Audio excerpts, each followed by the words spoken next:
में भी ब्रिक्स अपनी गति को बरकरार रख पाया है। अपनी बात आगे रखने से पहले मैं प्रेसिडेंट रामाफोसा को जन्मदिवस की शुभकामनाएं देता हूं।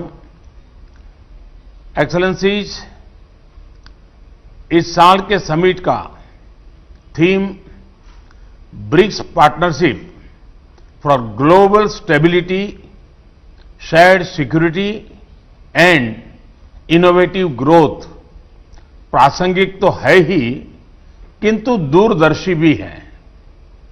विश्व में महत्वपूर्ण जियो स्ट्रैटेजिक बदलाव आ रहे हैं, जिनका प्रभाव स्टेबिलिटी, सिक्योरिटी और ग्रोथ पर पड़ना और पड़ता रहेगा। और इन तीनों क्षेत्रों में ब्रिक्स की भूमिका अहम होगी। एक्सेलेंसीज, इस वर्ष दूसरे विश्व युद्ध की 75वीं वर्षगांठ पर हम वीर गति पाए सैनिकों को श्रद्धांजलि देते हैं। भारत से भी 2.5 मिलियन से अधिक वीर इस युद्ध में यूरोप, अफ्रीका और साउथ ईस्ट एशिया जैसे कई फ्रंट्स पर सक्रिय थे।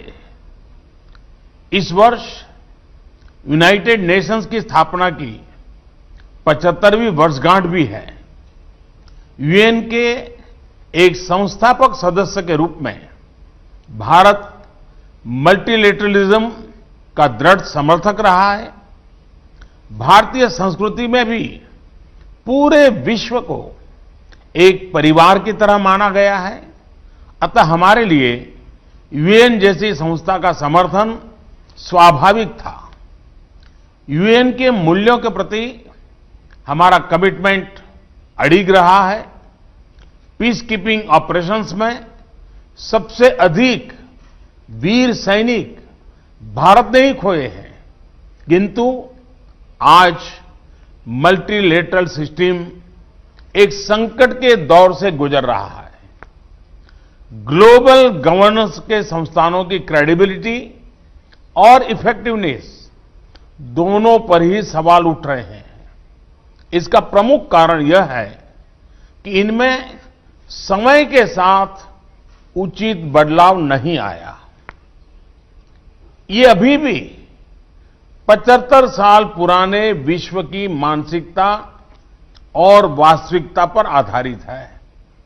भारत का मानना है कि यूएन सिक्योरिटी काउंसिल में रिफॉर्म्स बहुत ही अनिवार्य है। इस विषय पर हमें अपने ब्रिक्स पार्टनर्स के समर्थन की अपेक्षा है।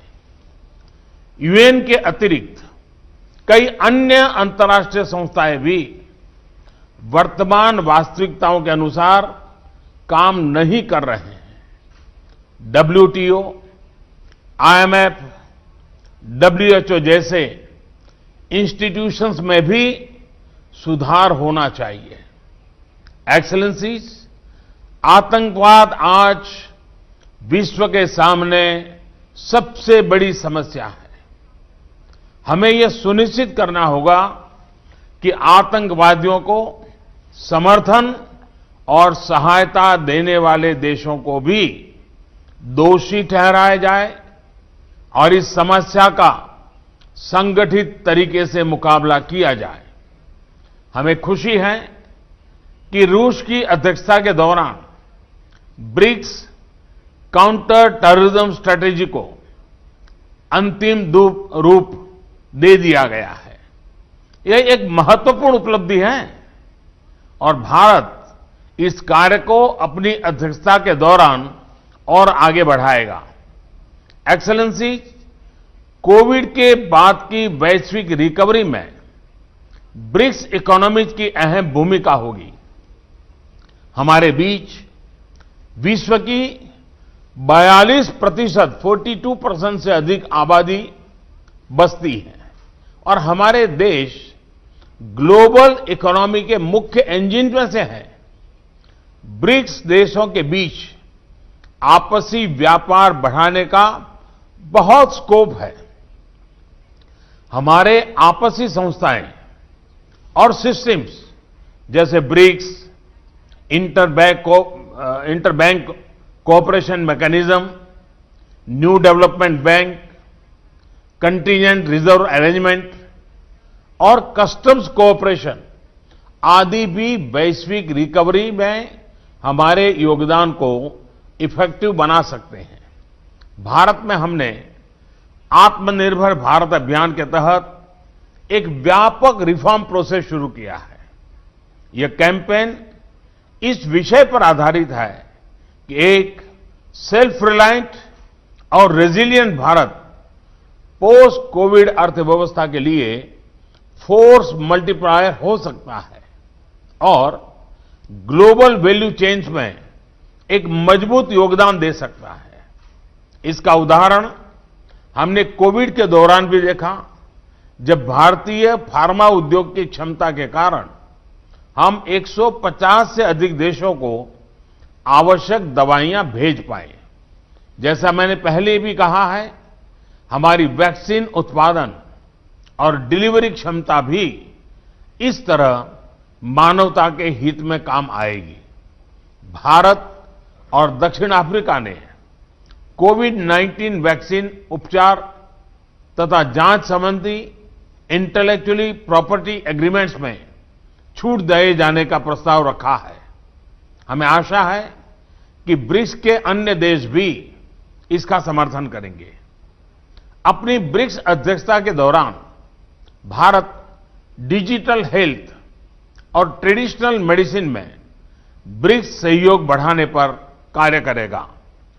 इस मुश्किल वर्ष में भी रूसी अध्यक्षता में पीपल टू पीपल रिश्तों को बढ़ाने के लिए कई इनिशिएटिव्स लिए गए, जैसे कि ब्रिक्स फिल्म फेस्टिवल और युवा वैज्ञानिकों और युवा राजनयिकों की बैठकें।